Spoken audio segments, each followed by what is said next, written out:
Dia membalik tangannya dan lebih dari 10 tulang perak muncul. Dia melemparkan tulang berwarna perak ini ke dalam api. Setelah itu, mereka secara bertahap berubah menjadi bubuk perak di tengah gelombang guntur yang aneh. Bubuk tersebut kemudian disebarkan menjadi cairan berwarna giok. Tulang berwarna perak ini adalah tulang magical beast dengan afinitas petir. Permukaan mereka telah dipenuhi dengan energi afinitas petir tanpa cedera. Pada titik ini, mereka bercampur dengan sayap terbang yang akan terbentuk, memperkuat sayap terbang.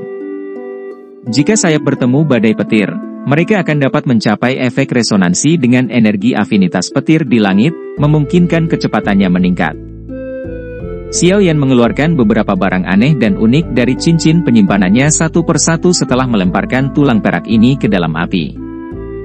Ada bulu, tulang berduri, sayap berbentuk acak, DLL. Meskipun semua item ini berbeda, mereka semua memiliki kesamaan. Semuanya mengandung energi.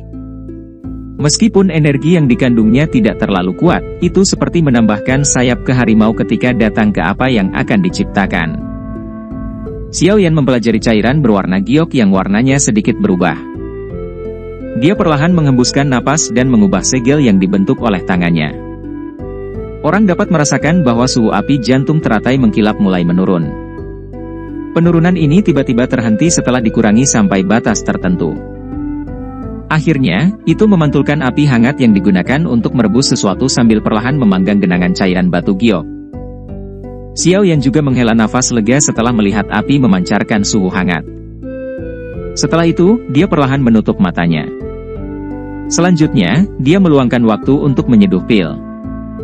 Setelah periode waktu ini berlalu dengan lancar, dia akan dapat membuat Nine Skybird Flying Wings. Setelah Xiao Yan perlahan menutup matanya, ruangan itu kembali menjadi sunyi. Hanya ada suara gemerisik lembut dari api hijau giok, serta suara gelembung yang tiba-tiba meledak. Waktu pembuatan bir berlangsung selama hampir 2 hari 2 malam. Bahkan Xiao Yan merasa sedikit terkejut tentang ini. Namun, untungnya dia siap kali ini. Jadi dia tidak melakukan kesalahan. Selama periode waktu ini, dia juga menemukan kesempatan untuk memberitahu penatua pertama Suqian dan yang lainnya. Karena itu, mereka tidak datang dan mengganggunya. Sebaliknya, dia meminta agar tempat ini menjadi area terlarang yang tidak boleh dimasuki orang biasa. Xiao Yan perlahan membuka matanya yang tertutup rapat setelah 2 hari 2 malam. Hal pertama yang dia lakukan adalah mengarahkan matanya ke api hijau giok. Cairan berwarna giok perlahan mengalir dalam nyala api hijau giok yang menyala dengan keras.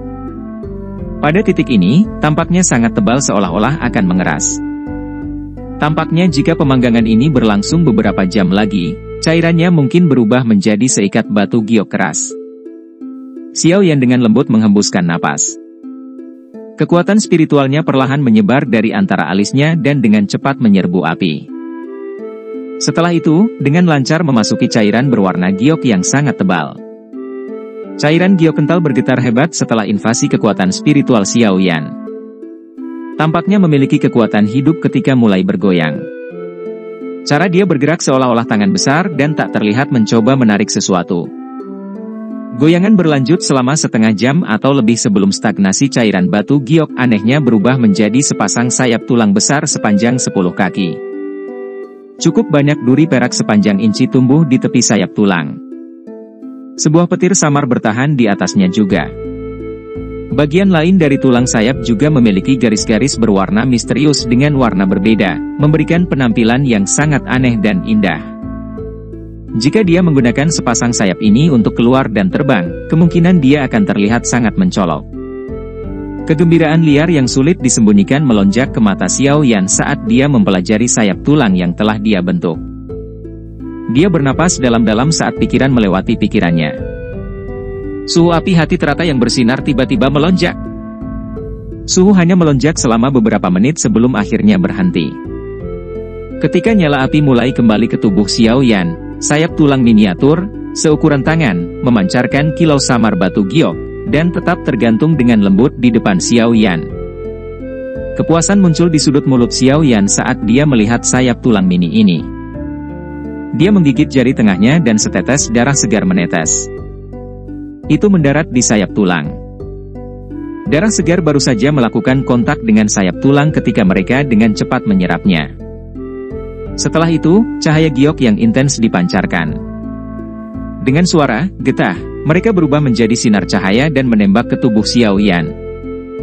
Xiao Yan merasakan sakit yang membakar di bahunya setelah sayap tulang memasuki tubuhnya. Segera, sepasang sayap ungu pucat jatuh dari bahunya. Xiao Yan dengan cepat menerimanya dan tertawa getir.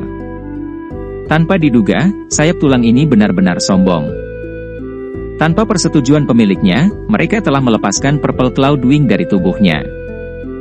Sayap ini benar-benar memiliki arogansi dan sikap arogan yang tak terbatas. Xiao Yan sedikit menekuk bibirnya.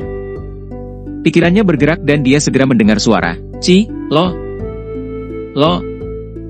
Sayap tulang besar yang memancarkan cahaya giok tiba-tiba membelok dari punggungnya. Saat sayap tulang perlahan mengepak, Xiao Yan merasa bahwa itu energi afinitas angin alami di sekitarnya menjadi sangat sensitif.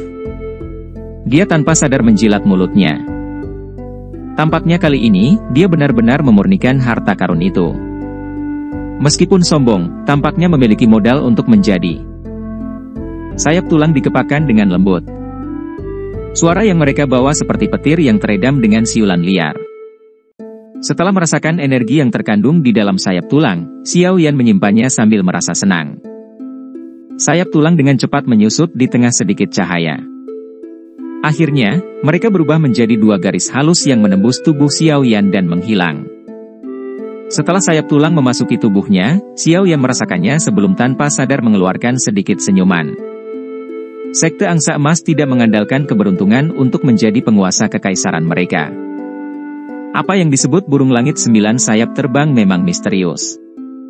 Itu adalah kedudukan tertinggi dalam hal melarikan diri untuk hidup seseorang. Jika Medusa tidak memanfaatkan saat Luo Yantian bermain-main dengan seorang wanita, kemungkinan dia tidak akan bisa membunuhnya dengan mudah. Sekarang sayap tulang telah berhasil disempurnakan, Xiao Yan juga mendapatkan jaminan tambahan. Jika dia bertemu dengan seorang ahli yang sulit dia lawan di masa depan, dia setidaknya akan bisa melarikan diri bahkan jika dia tidak bisa mengalahkannya. Dengan kecepatannya saat ini dan sayap tulang ini, kemungkinan dia bisa menyaingi kecepatan Douzong yang sangat kuat. Xiao Yan menghela nafas lembut setelah mengembalikan sayap tulang ke tubuhnya. Setelah itu, dia perlahan berjalan ke pintu kamar dan membukanya. Berderak. Sinar matahari yang hangat menyilaukan meresap seperti merkuri saat pintu ke ruangan perlahan dibuka, menyebabkan mata Xiao Yan menyempit secara alami.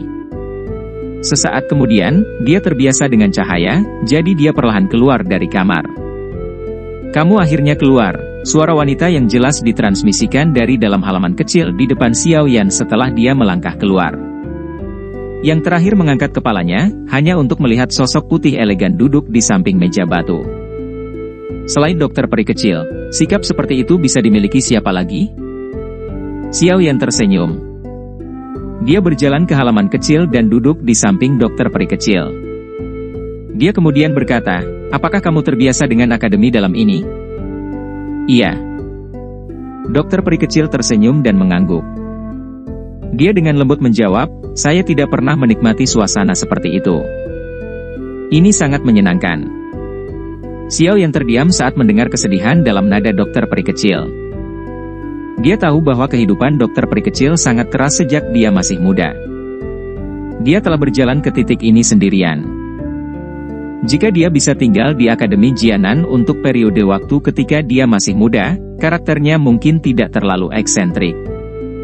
Sayangnya, tubuh racun yang menyedihkan miliknya telah menyebabkan dia menjalani hidupnya dalam kesepian. "Bagaimana kabar, tubuh racun yang menyedihkan, Anda baru-baru ini?" Xiao Yan dengan lembut batuk setelah merasakan suasana yang agak salah. Dia buru-buru mengubah topik dan membuat pertanyaan. "Itu baik-baik saja. Saya hampir tidak bisa menekannya. Namun, menurut harapan saya harus bisa bertahan selama 1 tahun lagi.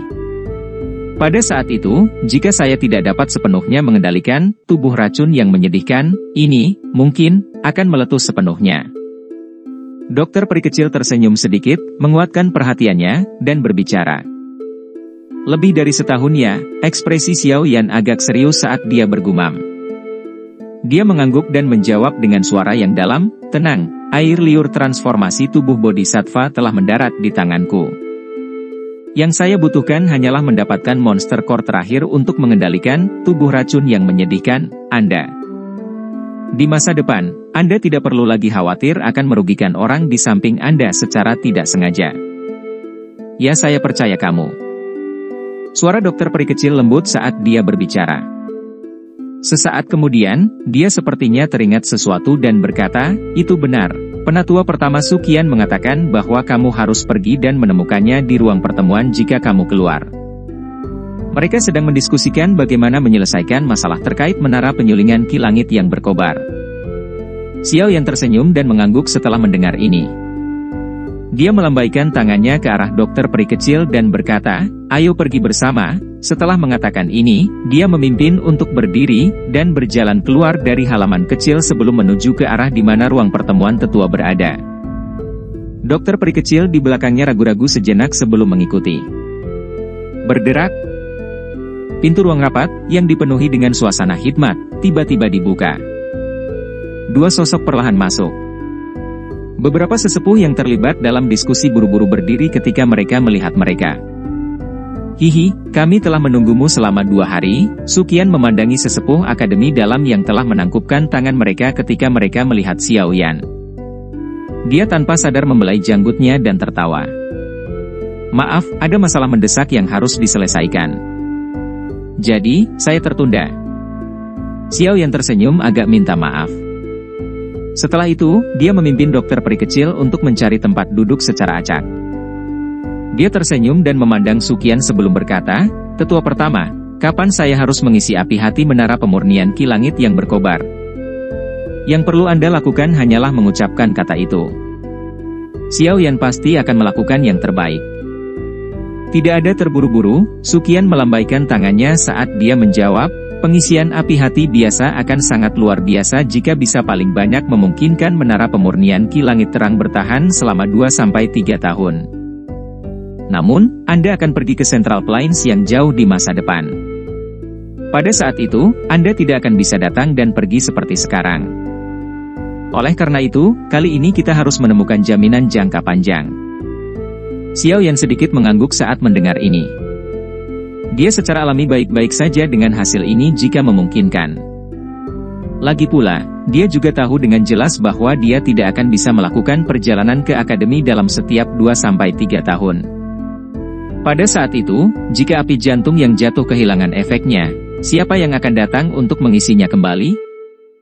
Metode apa yang ada dalam pikiran penatua pertama? Xiao Yan sedikit mengernyitkan alisnya dan bertanya. "Memang ada metode. Namun, itu akan menjadi beban bagimu." Sukian tersenyum dan mengangguk. Dia segera menjentikkan jarinya ke cincin penyimpanannya. Item berbentuk aneh yang dibuat oleh kaca transparan muncul di permukaan meja.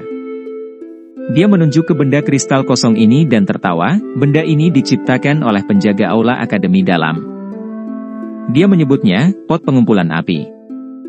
Jika Anda dapat memasukkan utas esensi api hati jatuh asli ke dalamnya, itu akan dapat menghasilkan api jantung tanpa henti selama seseorang berulang kali menuangkan douki ke dalamnya di masa depan. Tentu saja, efek dari api hati semacam ini secara alami tidak sebanding dengan efek yang sangat kuat dari api hati yang diciptakan oleh tubuh sebenarnya dari api hati yang jatuh. Namun, membelah utas esensi api hati jatuh akan menyebabkanmu sangat terluka. Kemungkinan besar Anda perlu memulihkan diri untuk jangka waktu tertentu untuk pulih. Bagaimanapun, ini membutuhkan esensi api hati, bukan api hati yang diciptakan oleh esensi api. Tatapan Xiao Yan mengamati item kristal aneh itu dengan penuh minat setelah dia mendengar Sukian berbicara. Ekspresinya segera menjadi agak tidak biasa. Selain corong panjang di atas benda ini, Xiao Yan benar-benar tidak dapat menemukan bagian manapun yang seperti panci. Dia benar-benar tidak mengerti mengapa penatua penjaga aula ingin menyebut ini pot. Api hati jatuh adalah sesuatu yang pada awalnya dimiliki oleh Akademi Dalam. Menjatuhkannya ke tanganku telah menyebabkan ketidaknyamanan bagi Akademi Dalam. Saya pasti tidak akan menolak masalah sekecil itu. Xiao Yan menarik pandangannya yang lucu. Ekspresinya menjadi lebih serius saat dia menangkupkan tangannya ke arah Sukian dan berbicara dengan suara yang dalam. Hihi, objek alam yang unik adalah sesuatu yang dapat diperoleh siapa saja yang memiliki kedekatan. Akademi dalam kami telah menyegel api jantung yang jatuh selama bertahun-tahun karena tidak ada yang bisa menundukkannya. Mampu menundukkannya menunjukkan afinitas dan kemampuan Anda. Tidak perlu merasa bersalah. Terlebih lagi, jika bukan untukmu, sepertinya Akademi Dalam telah lama menghadapi bencana besar. Sukian tertawa. Setelah itu, dia melambaikan lengan bajunya dengan lembut dan terampil mengirimkan pot pengumpulan api di depan Xiao Yan. Dia tersenyum dan berkata, kamu harus menyimpan benda ini dulu. Belum terlambat untuk melakukannya saat Anda memiliki waktu luang. Bagaimanapun, kami tidak cemas saat ini. Xiao Yan tidak berdiri upacara setelah mendengar ini. Dia menempatkan pot pengumpulan api ke cincin penyimpanannya. Mampu menyelesaikan masalah menara penyulingan api-api Akademi Dalam secara permanen akan memungkinkan dia untuk menyingkirkan beban besar di dalam hatinya. Itu juga akan menghindari keharusan baginya untuk memikirkannya sepanjang waktu yang mulai mengganggu kondisi mental pelatihannya. Hihi, kamu harus membawa temanmu dan berjalan-jalan di Akademi Jianan selama periode waktu ini. Anda dapat memberitahu saya jika ada yang Anda butuhkan. Akademi Jianan kami menyambut baik para ahli dari luar wilayah sudut hitam. Sukian juga menghela nafas lega setelah menyelesaikan masalah menara pemurnian ki langit yang berkobar. Setelah itu, dia menoleh dan tersenyum saat berbicara dengan dokter peri kecil di samping Xiao Yan. Kalau begitu, kita akan merepotkan tetua pertama. Dokter peri kecil ragu-ragu sejenak sebelum tersenyum dengan anggukan. Meskipun dia menyukai keheningan dan biasanya tidak bersosialisasi dengan orang lain, dia tidak menimbulkan banyak ancaman bagi Sukian karena jelas hubungan baik antara dia dan Xiao Yan. Sikapnya juga jauh lebih baik. Sukian membelai jenggotnya dan tersenyum. Dia memang memiliki niat untuk berteman dengan dokter peri kecil. Ini adalah pertama kalinya dalam beberapa tahun dia melihat Do Usong yang begitu muda. Masa depannya pasti akan luar biasa. Jelas bukan hal yang buruk bagi Akademi Jianan untuk memiliki teman seperti itu. Namun, dia juga tahu bahwa alasan dokter peri kecil menunjukkan sikap seperti itu terhadapnya sebagian besar karena Xiao Yan. Setelah selesai pembahasan urusan formal, suasana di dalam ruang meeting menjadi jauh lebih santai. Cukup banyak sesepuh di Akademi Dalam adalah kenalan lama Xiao Yan. Tentu tidak dapat dihindari untuk bertukar kata-kata sopan bahwa mereka telah bertemu lagi. Mungkin itu karena status Xiao Yan sebagai alkemis tingkat 6 tetapi cukup banyak sikap tetua terhadapnya menyebabkan Xiao Yan menjadi agak tidak dapat bertahan. Seorang alkemis benar-benar pekerjaan yang sangat populer. Tawa dan obrolan berlanjut di ruang rapat selama sekitar setengah jam atau lebih. Tepat ketika Xiao Yan hendak pergi, pintu yang tertutup rapat tiba-tiba dan dengan kasar didorong terbuka. Segera, wajah dingin dan tegas Xiao Li dengan cepat masuk. Semua orang di aula tercengang saat melihat ekspresi Xiao Li.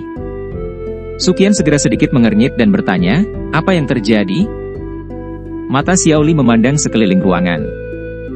Setelah itu, mereka berhenti di Xiao Yan dan Sukian. Dia ragu-ragu sejenak sebelum berkata dengan suara yang dalam, menurut informasi yang telah saya peroleh, lembah api iblis tampaknya memiliki cukup banyak aktivitas baru-baru ini. Tampaknya bajingan Han Feng telah mengundang hantu iblis tanah tua untuk keluar. Ekspresi semua orang di aula tiba-tiba berubah saat kata-kata ini terdengar.